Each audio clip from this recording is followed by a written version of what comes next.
Today's episode of the Outline Podcast is brought to you by Audible. Audible is offering one free audiobook and 30 days free to the listeners of this show. To redeem this, go to www.audibletrial.com/outlinepod.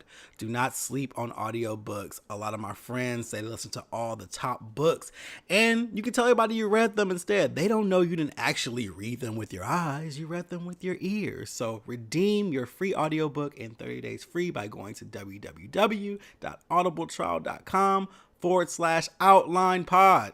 Let's start the show. Yeah. The Outline with Kevin Dwayne. Kevin Dwayne. Yeah. The Outline. With Kevin Dwayne. The Outline. With Kevin Dwayne. This is the Outline with Kevin Dwayne. Kevin Dwayne with Kevin Dwayne.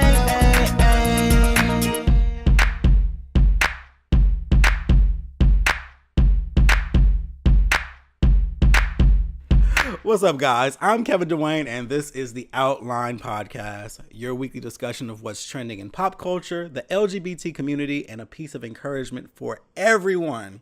We have a great show ahead.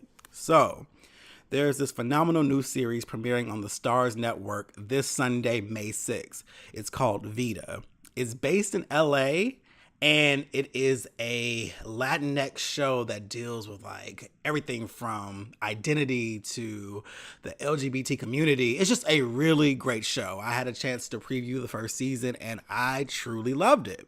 Well, I had the chance to have a quick chat with both lead actresses, Mishel Prada and Barrera. We discussed everything from LGBT representation for the Latinx community, the show's sex scenes, which are everything. Like, they had my mouth ajar, okay? Like, I was like, wow. And much, much more. So that's going to be later on in the show. Great conversations. Slight disclaimer, though. You guys know I don't play about quality and sound and stuff like that.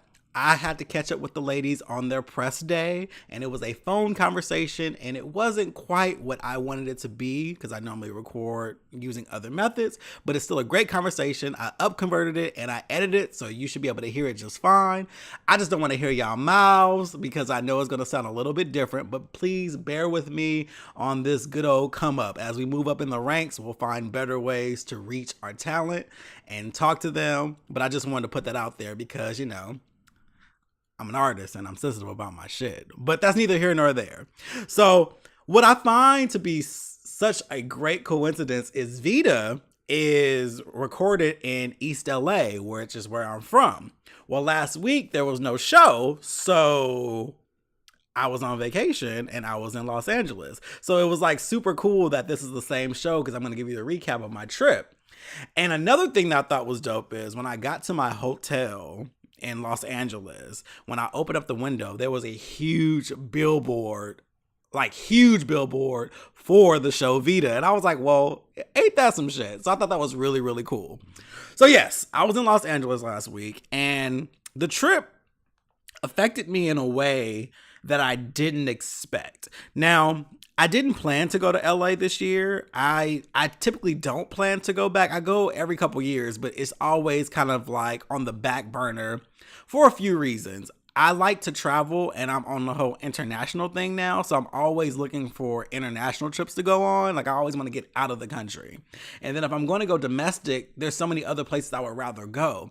Los Angeles is home for me, so that's what it feels like. It feels like going home, but it's not really exciting in the way that someone who isn't from there would feel it is. You know, it's different for me. It's just like, okay, cool.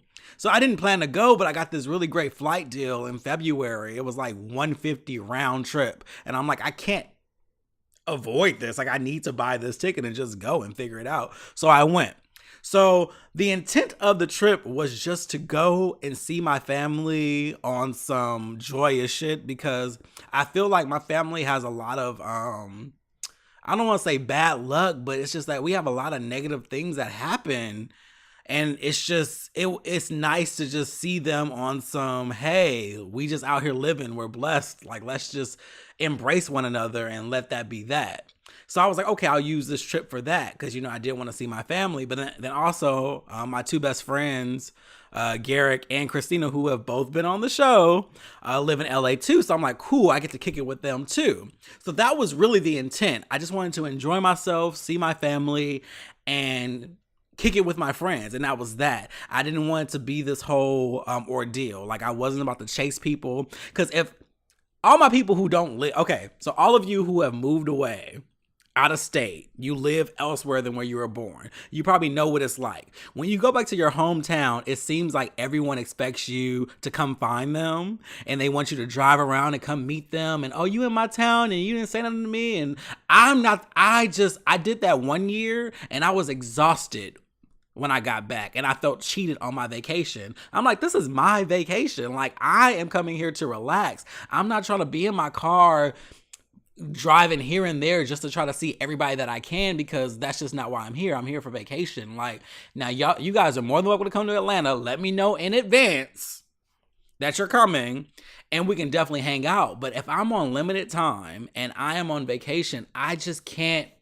I'm not about to stalk nobody. I'm not about to seek anybody out. It's kind of like, hey, I'll be at this location. If you want to pop up, cool. If not, oh well. I'm not chasing anybody. I'm here to see my family, and I'm here to see my closest friends. If I don't talk to you on the regular, I really don't care about you being in your feelings that you didn't get to see me when I was in LA, because that's not my problem, especially if I don't talk to you on the regular. So I just didn't want to be cheated on this trip. So I went there with the intention to see who I wanted to see and let it be that. Like, I just wanted to chill.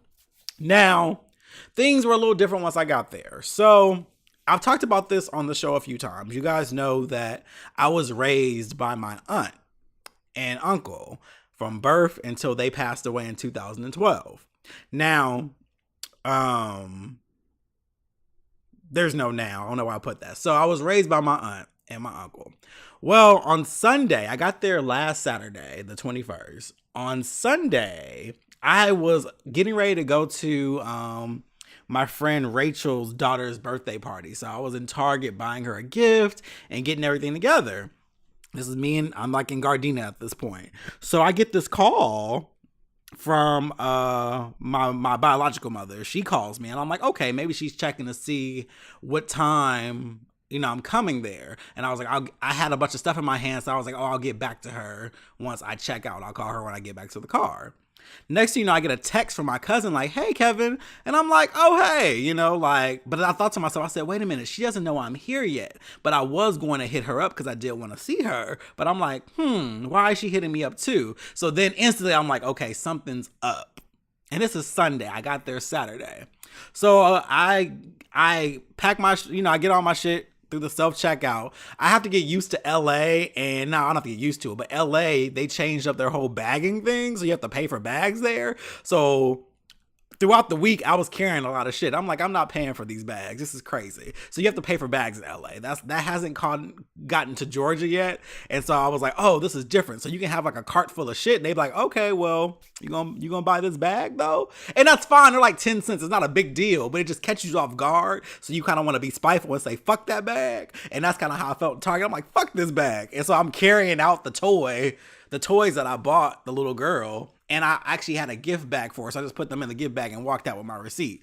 But whatever, that's neither here nor there. So I get to the car.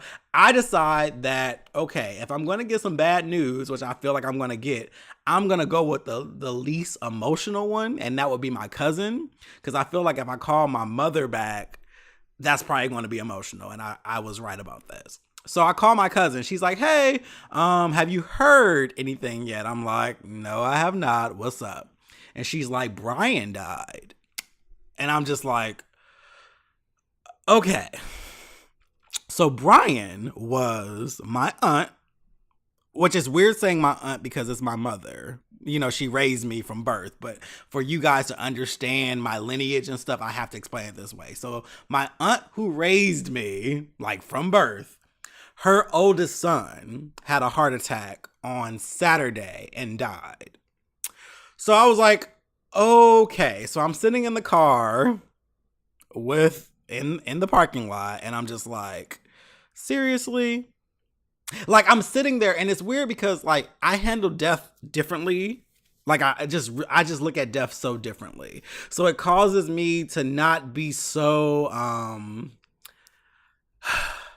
I'm a little numb to death, if that makes sense. I'm very numb to it. After losing my parents and my grandmother in 2012, nothing has really been the same on that front. So I just look at it as transitioning into the next plane of life. I really just look at it as that. I don't necessarily look at it as like, you know, like, oh, they're, you know, to be absent from the body is to be present with God. That whole thing, that's not really my viewpoint, but I do think you've moved to another realm. So I'm a little, I don't know. I'm just not that emotional when it comes to death. And I don't know if it's because of the people that have been dying since my parents, or maybe I'm just not as close to these people, but I just handle it differently. And that's all I'm going to say. So I sat there in shock because I'm like, damn, like, this is crazy as fuck. Like, did he really, like, what? And so now I'm trying to figure out what happened. They're like, oh yeah, he had a heart attack, and there's this whole, you know, there was this whole story behind it. So I'm like, okay, now I was instantly disappointed in just the situation because, like, as I said before, I really wanted to go to LA on some positive, let's embrace one another because, you know, we're alive shit. And, you know, we can still do this, but once again, it's clouded by grief.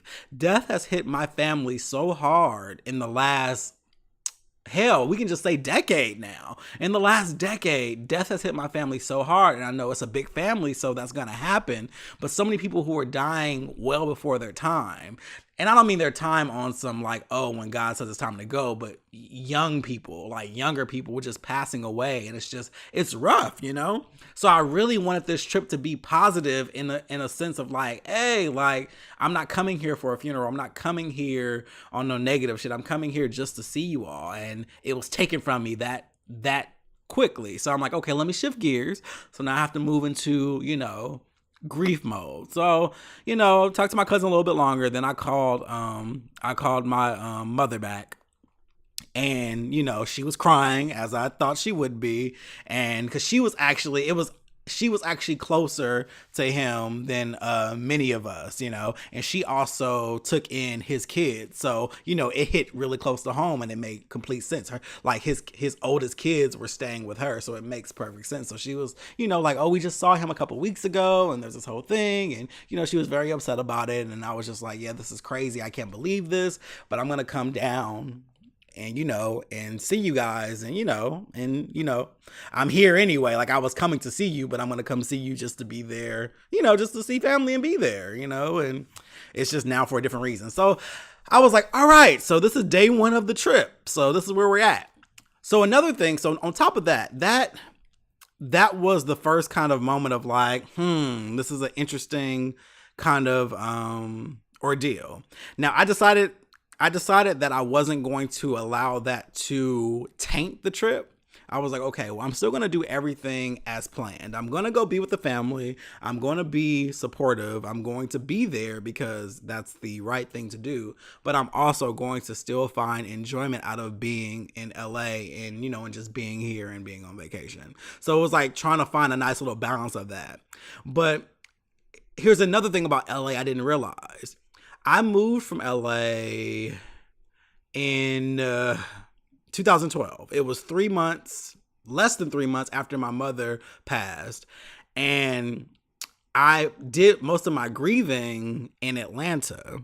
And I healed from it and I grew from it. But, you know, with grief, you never really get over losing people who are near and dear to you, but you become stronger. I think you really kind of put it out of your head in a sense, and that's how I look at it. I didn't realize that I hadn't healed in LA, so for the next few days while I was there, I was grieving my parents all over again, and that was hard for me. I was staying in a hotel near the airport. And it seems like everywhere I would drive, there were memories of them. And it caused me to feel the same pain I did in 2012. And I'm like, okay, this is really crazy. But it made me confront the fact that I still had work to do on that front. Like there were things that still hadn't been healed in LA. And I think that's why I've been staying away from it. I think it was subconscious though. I never said to myself like, oh, I don't want to be in LA. But it's just not on my top list to be like, because I really love living in Georgia. I love Atlanta. I don't understand why people throw so much shade towards it, but Atlanta's fucking awesome. I love it here, and I've always wanted to live here, and I do care about LA because I was born and raised there. I just don't see it the way everyone else sees it. People see LA as just like, you know, the city of dreams and all that other cheesy shit about, oh, it's so fun and the beach, and I love the beach. I love the weather, but outside of that, that's just my hometown. Like that's where I'm from. And I always like, you know, have a love for it, but I don't need to be there. But this trip let me see that like, no, like this place causes me to grieve. So the next few days, I felt almost as if my parents had passed all over again. Now, yes, I was somber about Brian passing, but you have to understand something too. He and I were about, I want to say 18 or 19 years apart. So he was a grown ass man when I was born. And, you know, like he kind of did his own thing. So if anything, we saw him when we saw him. So we were cool, but it wasn't like this really deep, close, personal relationship. So I was somber because a family member had passed, but it wasn't like oh man, he's gone, if that makes sense. Like it was kind of like we weren't that close. And I honestly hadn't seen him since my mom's funeral, which was 6 years ago. So I was somber because he had passed, but I was more somber because now I'm confronting the fact that my parents are gone too, and they've been gone 6 years. And so it ended up being an interesting way to be on vacation, to say the least. I was somber as fuck, and it was weird to unpack that, but I'm glad it happened because it really made me confront things that I hadn't confronted since I moved away. And it was very important for me. So it was great because Christina was there. So I got to hang out with her and she made me feel better about stuff. And we went out, you know, went to a bunch of vegan places and I got to hang out with Garrick. We went to Disneyland. That was awesome. What I will say is the first few days I stayed in a hotel. The last 3 days I stayed with Garrick. Once I got to Garrick's place, I felt like 98% better. And I think because he lives outside of where I was raised, he lives in Hollywood, I lived in South Central. And so as long as I was like in South Central, I was always confronted with all of these memories and things like that. When I was in Hollywood with him, I had to drive, you know, elsewhere to get to things. So it gave me a different kind of perspective. So the last few days were way better than the first. So when people ask me about my trip, I just tell them it was bittersweet. I definitely enjoyed myself. I enjoyed seeing my friends. I enjoyed getting turned up. I enjoyed the vegan food. LA's vegan food is on another fucking level. It was so delicious. I had a great time. Disneyland was awesome. I enjoyed myself, but I also dealt with grief again. And it really solidified the fact that LA is where I was born and raised, but it's no longer home. Georgia is home for me now. Atlanta is home for me now. That is where I was raised and I always have love for it, but that is just that. So it was an interesting trip to say the least, but that's all. I just wanted to state on that. I'm just learning more and more about grief and how it works. Like you can't box it. You can't, like, it's a process. It really is. And I just didn't expect to feel the way I did when I went back there. So that was that. But it also, the encouragement out of all of this is, and what I want to say to all of you, like, if you are grieving or if you are feeling away, don't feel bad about it. Just understand it's a part of the process. Don't ever put a time limit on when you feel like you should be healed or when you feel like you should be over something, especially death.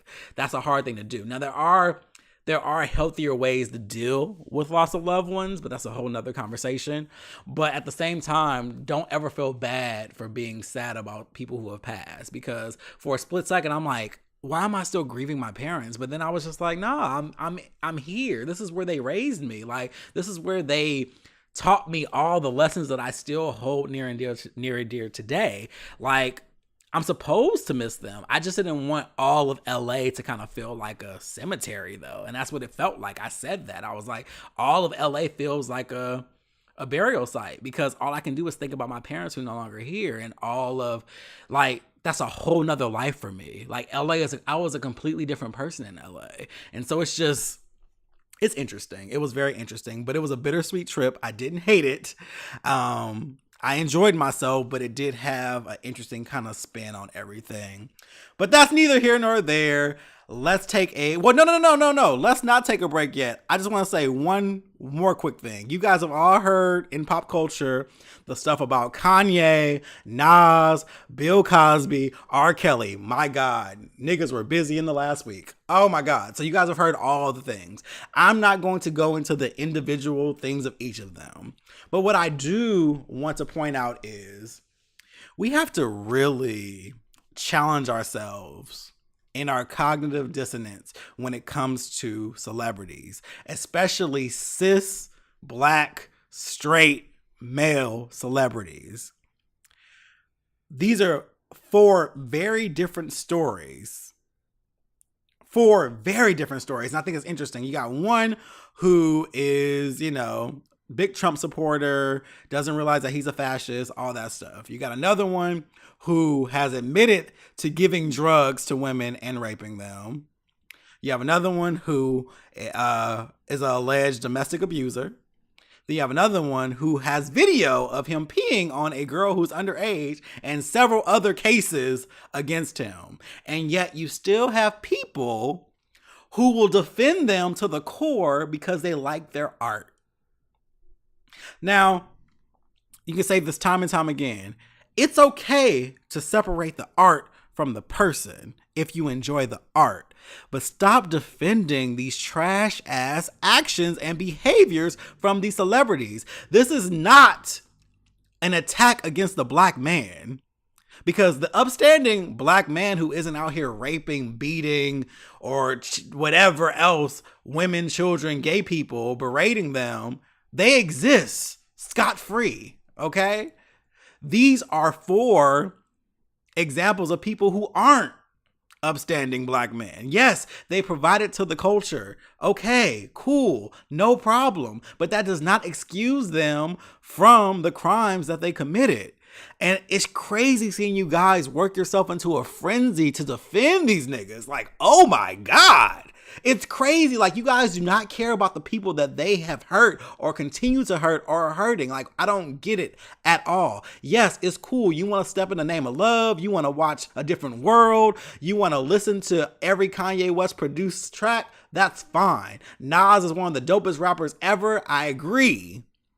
But it doesn't excuse their actions against women, gay people, children. It doesn't excuse it. It just doesn't. Stop trying to talk your way around it by victim blaming and slut shaming and all this other stuff. You sound silly as fuck.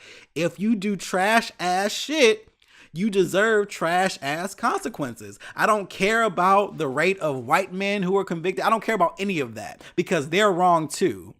Stop trying to walk around this thing. If you do bad shit, you deserve bad consequences. It's just that. Like, trying to deflect from what's actually happening and to try to pull justice from victims is trash. And that's all I want to say about that. We're going to take a quick break and I will be back with 2 interviews with Mishel Prada and Melissa Barrera of Vida. Today's episode of the Outline Podcast is brought to you by the LGBT Music Fest. This is a 4-day, 4-night destination festival catering to professional men, women, and non-binaries in the LGBT plus community. Travelers will enjoy an action-packed weekend consisting of themed parties, live entertainment, celebrity appearances, an all-star comedy night concert, LGBT film festival, and much, much more. To register, go to www.lgbtmusicfest.com or call 404-756-8433. Please let them know that Kevin Dwayne of the Outline Podcast sent you. Hey, hope you're enjoying this episode of the Outline Podcast. You can stream all episodes of the show on Spotify, Apple Podcasts, TuneIn Radio, SoundCloud, Stitcher, Google Play Music, Libsyn, and KevinDwayne.com. Please be sure to rate, share, and comment on all platforms. And make sure you add to the conversation by using the official hashtag, the Outline Podcast. If you wish to submit a topic or a question to be answered on the show, please send an email to theoutlinepodcast@gmail.com. All right, guys, as promised earlier in the show, this is the interview portion of the podcast. The first person I spoke with was Mishel Prada of the show Vida. After her interview, I will talk with Melissa Barrera. There aren't many formal introductions. I just wanted you to be aware of who you were listening to as you go into it. Once again, I do apologize in advance for the quality, but it was a last minute thing and we're on the phone. But I hope you're still able to get all that great content and information that both actresses provided. Hope you enjoy it. Here we go. Hi, how are you? Hi, Michelle. How are you doing? I'm good. Thank you so much for joining the call today. I'm super excited. So we'll jump right in. So I saw Vida, and phenomenal, great job. So number one, what attracted you to the show? You're welcome. Thank you for just it was one of those things where I was watching it and I was just like, okay, let me see first episode, and I'm like, oh wait a minute, I have to watch the rest. Like I can't stop. So what attracted you to this role? Well, I saw the show announced about a year and a half, and as a Latino woman, I was so excited that there was a show that I felt like was finally speaking to me as an American whose mom was an immigrant, grandmother was an immigrant, and there was just something really exciting about that. And I was like, whoa, this is so cool. And then never really thought that I would get the honor and the opportunity to be one of the leads on the show. So I'm also a fan, was and still am a fan of Tanya Saracho's playwright, her plays, and it was just kind of this really cool thing that, as the process went on, I kept getting closer and closer, and I was just like, wow, this is so cool to get to be on the short list, and then obviously to get to now bring Emma to life in all of her complicated glory has just been such an adventure. Let me tell you, yes, it's funny because one thing when I first watched it, I recognized there was like a chip on Emma's shoulder, and but it showed in the beginning, and of course, I would never give a spoiler to the listeners of the show, but we find out more and more about you as the show goes on. We're like, oh, okay, this is making more and more sense, but you showed that before even speaking a word. I thought that was amazing. Great job. You think she's Audrey Hepburn walking through the hood. You know what? That's a very good analogy, to be honest with you. So the backdrop. Now, another thing that attracted me was the backdrop, which is East Los Angeles. So I was a little biased. I'm from Los Angeles, so I was like, wait a minute, I'm in. So tell me something. I know you're from Miami, correct? Uh-huh. What is it like being in LA, like compared to your hometown? It was a big transition for me. I had a really difficult time the first year. It was probably one of the most difficult. I mean, in addition to LA feeling a bit foreign, but also just essentially being a kid trying to figure out how to be an adult. That's always not an easy transition. But it wasn't until I spent time on the east side of LA that I really discovered the part of LA that I was like, wow, okay, I can get down with this. I get this, and I like this. And it was really cool because there is that east side, which is so Mexican, and then there's the San Gabriel Valley, which is so Chinese, and then Koreatown, which is obviously so Korean. but there was just this really great revelation to me. Growing up as a kid, you look at LA and all you see is Beverly Hills or, West Hollywood, Malibu, and then maybe if you kind of go into, Compton, Inglewood, or the, Boyle Heights East Side, it was always kind of like, oh, and now we're on a safari, and now it's kind of crazy, and it's right. kind of humble. And then you just kind of go there, and it's like, yeah, it's not that those parts don't exist, but it's also like there's so much more. There's the, Chucho Man and the elotes and, the señoras and the señores on the street, and there's just this whole other vibrant, thick, beautiful, rich cultural fabric that exists to LA that I think our show really dives into in a just gorgeous way. It's this tapestry that we can kind of just add a little extra to what we perceive as Los Angeles. Absolutely. Great transition. So, yes, the show definitely it explores different themes. There's the theme of identity. There was a lot of challenging of identity, which I loved. There was also exploring sexuality and gender, and it was just all these themes. I'm like, this is beautiful. And, sometimes you need a woman's touch. And I may be biased because I'm a gay man. I'm a gay man, and I'm also a feminist, so I'm always cheering for women to do stuff. So I'm like, yes. And so I love the lens that it was shot through. Like, even like the sensual scenes, you could tell it was from a female gaze, and it was amazing. And I thought that was beautiful. And continue. Oh, there you go. I'm feeling on that. Like, and it also just created, a safe space for us to be able to essentially be vulnerable, whether with our bodies or with our emotions, and be raw. But I like that. I haven't heard that yet. Like, the show definitely has, a little female touch in there. Well, you can always tell, like, because it's kind of like guys are trash sometimes, and I'm speaking like I know it's crazy, it's odd, but like you can always tell, and it was a certain way that scenes were shot, and there was a lot of raw emotion. Like there were times where you're like, okay, I'm just gonna cry right now because that's what they want me to do. There's no way you want me to have a dry eye in this moment. Yeah. And speaking of that, what do you think, without giving away anything integral to the plot, what was one of the biggest challenges you had this season? Like, what was one of the most scenes that you could think of that was like, okay, that was hard for me?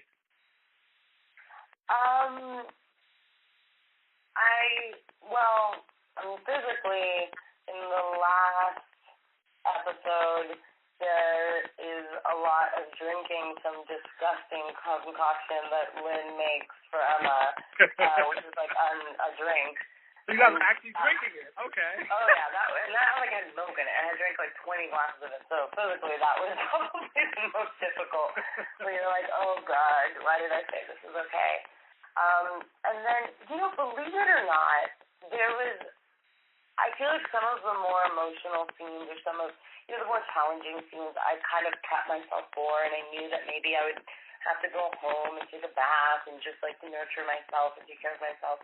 But there was one thing that really hit me in a way that I didn't expect, and it actually ended up being pretty challenging more like afterwards, which was there's this one scene where Emma is on the fire escape, and pretty much, you're on set for long hours, and there was just this one day where they're like, we just need you to come up on this fire escape and smoke a cigarette and overhear Eddie talking about you and her relationship with your mom, Vida. And I was like, oh, cool, easy day. I sit there, I smoke a cigarette, and then I turn, and then that's it. That's all I have to do the whole day. And it really hit me in a way that it was just, the things that Eddie was saying, and I had somebody reading it so that I could hear what Eddie was saying, and it just kind of stepped inside of me and just gave me a big sucker punch from the inside out. And it ended up being actually one of the more difficult and emotionally just cannibalizing scenes that I had to do. I had no lines, no anything. It was just emotion and just accepting. And there was something really powerful about that really, especially not expecting it, kind of took a lot out of me. And I ended up, like, throwing up afterwards. It was really kind of intense. Yeah. That is absolutely amazing. And so another thing that I think is really huge about this show is you have a conversation about the LGBT community, but you have it from a Latinx perspective. And I mean, I've been out the closet for quite some years now, and I was like, we've not gotten this before. Like, it's groundbreaking. I was like, we've not gotten this, and you don't realize you haven't had it until you've seen it. And I guess that's just a privilege that we've had thus far, if that makes sense. It's one of those things like, man, this is our first time getting this from this lens. What do you hope the impact will be from this? Well, the brown queerness of the show is a big part of the voice, and I think having a fully Latinx writers' room, half of the writers being queer, really allows us to tell our story from the inside out. It's not being stereotyped or fetishized or anything. And I know growing up in Hispanic household and in a Latinx community, it's been it is something that I would love to see us normalize. I think traditionally Latinx communities and Latin countries tend to be very conservative and also be very okay with not talking about certain things, and therefore creating a shroud of shame around it. And I think that is something that Emma got injected into her at a very young age, and we see her kind of struggle with that and see what the effects of that are. And I would really love to just see a place where we can just normalize it. Love is love. We're allowed to be who we are, and there's nothing wrong with falling in love. And there should be nothing traumatizing about letting someone in your family or whoever know, hey, I fell in love with this person, and I'm exploring my sexuality, my gender, whatever it is. And, unfortunately, with, the communities that the Latinx communities, or even just in general in the United States, it's historically not been that way. So I would love for the show to create a conversation and move us towards that direction. That would be incredible. Absolutely. Okay. I know I only have you for a little bit longer, so I'm going to have this last question that's more on the shallow end, but kind of not. So, you got to have it with the fun one.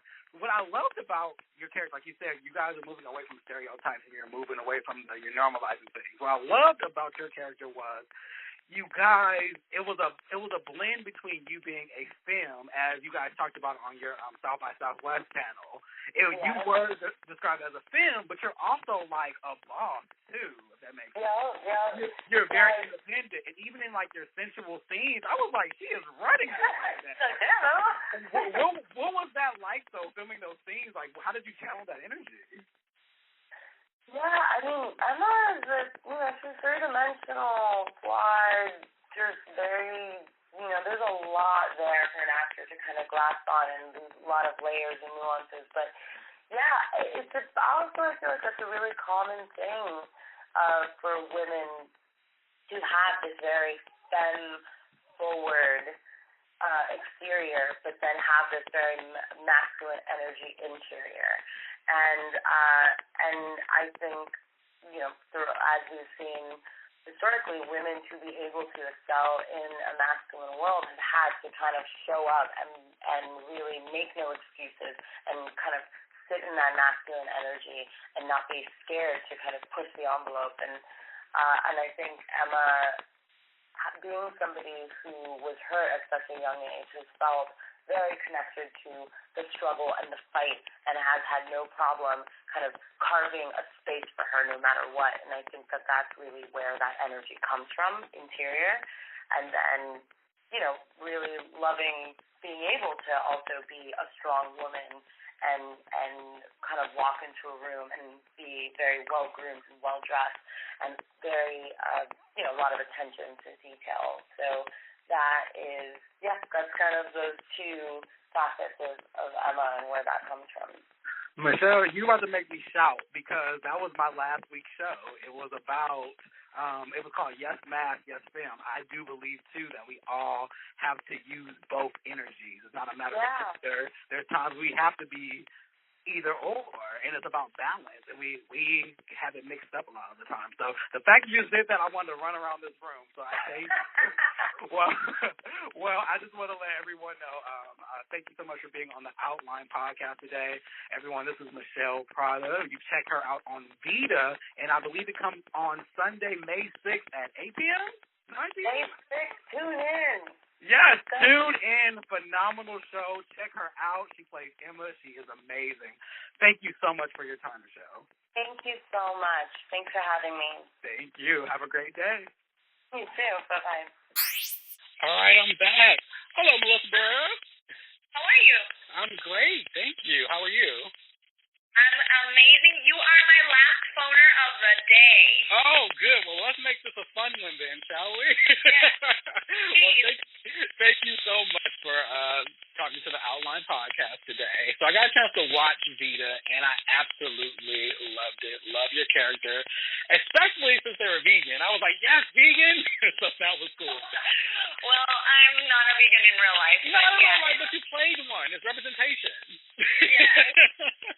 Yeah. And you know what? I did a lot of research because it's complicated being a vegan. Like you have to go to like special supermarkets that have all the good stuff. Yeah, absolutely. Well, think about it. I've been vegan for about a little over a year now, actually. And you know what? You get a hang of it. You know, you buy produce. You stick to vegetables. You stick to things that you know come from, nature and stuff like that. So that's neither here nor there. But that's perfect, though, because that's a great lead-in. So in Vida, you and who plays your on-screen sister Emma you guys are both strong women but also different. Like you're kind of more nonchalant, you're kind of like the turn up girl, you have a good time, and I enjoyed that. How much of that do you relate to in your real life? I think I do have a lot of similarities with Lynn in the social aspect of just being very, very I feel like I'm tooting my own horn. I don't want to say likable, but I do I'm like friendly, and I feel like Lynn is the friendly one of the two. And I like attention like her. I used to be more like Lynn. I used to be more like Lynn when I was younger. The chaotic university years. But I think I've grown, and I think what is fascinating to me about Lynn and what drew me to this character is how deeply flawed she is and how she has this mask of everything is nice and everything is flowing and I'm just having a good time, but she's really not. She's really not having a good time at all. And she's trying so hard to play this part of this cool party girl that has no worries in life, but she's actually very unhappy because she's playing this part and she's not who she really is. Right. And you know what's funny? What I loved about Lynn's character is just how it kind of turned gender norms on their head. Like there's like this kind of story, without giving away anything, there's this kind of story of heartbreak that happens, but you're kind of the one who's breaking the heart, if that makes sense. And it's just like, oh, okay, this is a nice spin on it. Yeah, the women in this show are in power, and they call the shots in their relationships and in their lives, even if the shots are not optimal and are not the right way to go. But at least they decided that that's what they wanted to do. They rely on themselves, and they're not afraid to be sexual and to want pleasure and to be open and have agency over their bodies and their sexualities. Mm-hmm. And try new things, because listen, there was a moment in either episode 1 or 2 where I was like, oh, we're doing this. Okay, cool. I know what you're talking about. I was so hyped though, because that's a very common thing that people are starting to normalize, which I think is great because a lot more people are into it. But they're afraid to say it. I was like, thank you for putting this in the show. And there was a dope moment. I was like, yes. This show is not afraid to is, as you could see. So not at all. Yeah, so it's a I feel like it's a great step in television, and it's something different, and the show is bold and unapologetic, and it calls out things, and it's not afraid to call things by their name and to talk about things that are regularly taboo, especially for women. Mm-hmm. Now, speaking of taboo as well, what I also talked to Mishel about as well is a real big theme in this one is identity, and it's basically you guys kind of reconciling your upbringing as Mexican Americans. It's like this whole Latinx view, which I think is amazing because I feel like you guys aren't a part of the conversation enough, and that's why the show is groundbreaking, because it's like, okay, we're talking about LGBT things, we're talking about identity, we're talking about gender, and it's a really beautiful scope into that. How do you want your role to impact the masses? I think with Lynn, she feels lost, and like many people that have a dual heritage in this country, you can feel lost between your two cultures and feel like you're not enough of one and you're not enough of the other. So you're not really feeling like you fit in either world, and that's okay. And that's what Lynn is going through. She's like in a limbo of being the exotic friend when she's with her white clan, and then coming home and not feeling Mexican enough because she doesn't even know how to speak Spanish fluently, and she's escaped this world that she left so many years ago and felt that she was better than this neighborhood, and now she has to come back and face her reality and face who she really is, and her upbringing and her childhood and all of these memories that can be painful but that are important for her to figure out who she is and where she fits in her family dynamic and in the community, and to give herself some self-love, because she doesn't know how to be by herself, and she regularly relies on other people to give her value, and so she just needs to learn about herself, to love herself for who she is, and stop pretending to be what other people want her to be. Absolutely, and I hope that develops as the show goes on, because that would be a beautiful way to really unravel that and unpackage it. So that's awesome. So another thing that I really picked up on is you and Michelle's chemistry, Emma and Lynn. You guys, you really feel like you all are sisters, and I love that it's very much a yin and yang. Like, you see the complexity, but you also see the tenderness too. Were you guys friends before this show, or how did you guys build up that chemistry on screen? It was automatic. You know, there's certain people that you meet and you just click, and that happened with us, which was really fortunate because we met like probably 2 weeks before we started shooting, and it just happened. Like, she's such a sweetheart, and I was new to LA, so she took me in and she introduced me to her friends and she took me out, and I really did feel like her little sister. She made it a point to make me feel protected and safe, and so it was really easy. It just flowed with us, and we love working together. We help each other and we have so much fun, and I wish that we get a season 2 so that we get to work more with each other and to see more of the sister dynamic, because the stories of the two sisters develop pretty much each on their own, and they have a few scenes where you can see the connection, but they're rare. So I wish if we get a season 2 that the audience gets to see more of that, because we have so much fun together.